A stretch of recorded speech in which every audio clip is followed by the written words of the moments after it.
Let us move on to a recent statement by a member of Knesset, Amit Halevi from the Likud party. I think perhaps you can fill us in on this. I've known Amit for quite a while, and I've come to know him as one of the most honest and straight-talking members of the Knesset. Now, what happened was he's a member of the Knesset Foreign Affairs and Defense Committee, and they were briefed at a very high and sensitive level by military intelligence and other organizations unmentioned about the actual situation in Rafah. And what they learned was that the IDF, the Israeli army, in their public statements about how successful they've been in destroying the Hamas and Islamic Jihad brigades that garrison Rafah, basically parroting what the Americans have been saying, that the IDF is lying about the security situation in Rafah. Why? Well, contrary to the IDF propaganda, which is parroting, if you will, American claims that since Rafah has been pacified, the army can pull back from the Philadelphia corridor and start the evacuation of Gaza. The contrary to that Hamas and Islamic Jihad brigades are still functioning there. And there's been no actual change in their abilities or weapon supplies. Okay.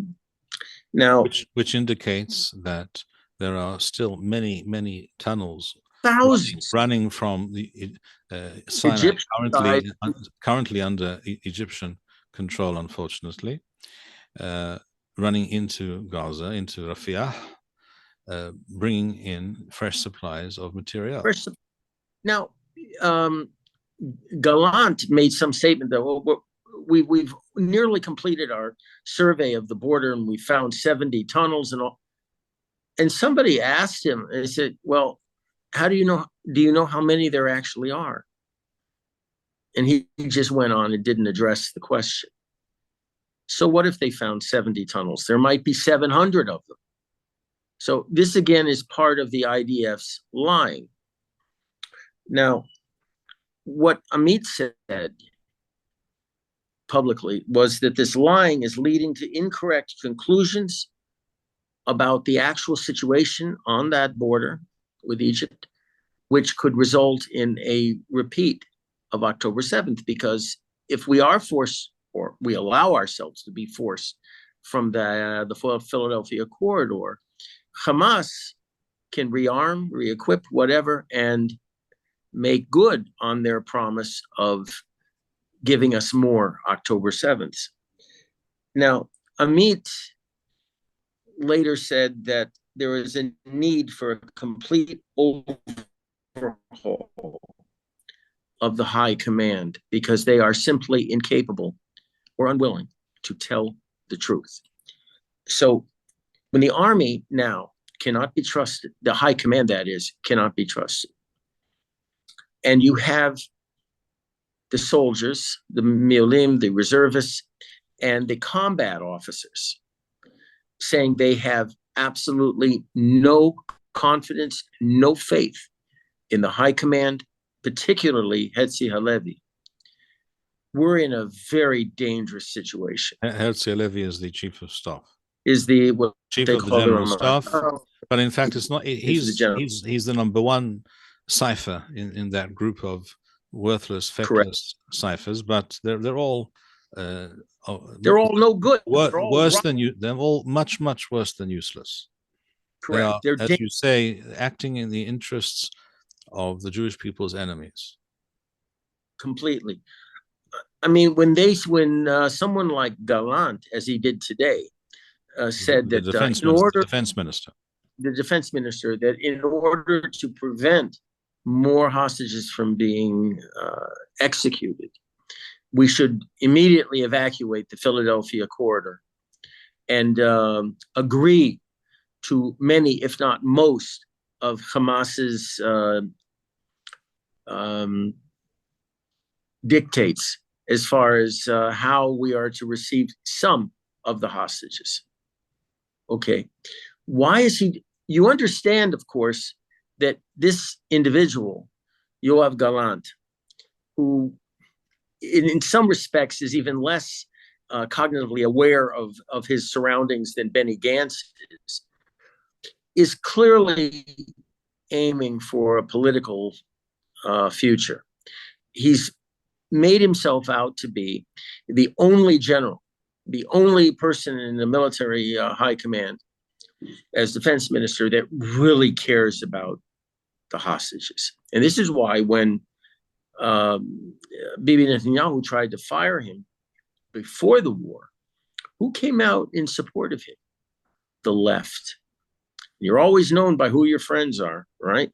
Well, his friends are almost exclusively from the hard left. And now he's beholden to them.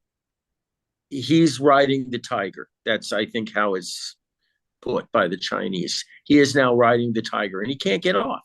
So he has to do whatever basically they say. And so 8 cabinet members voted to maintain Israeli control of the Philadelphia corridor last week. And he was the lone dissenting vote. And so now, capitalizing on this tragedy of the 6 hostages who were executed within the past 72 hours, he's now basically calling for a new vote in the cabinet to overturn what was voted on last week, even though the objective situation along the Philadelphia corridor hasn't changed.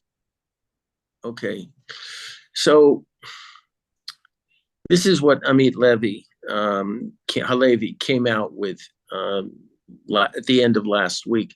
It was a warning. It was a warning that the high command was lying, that they're not playing for our side, they're playing for the other side.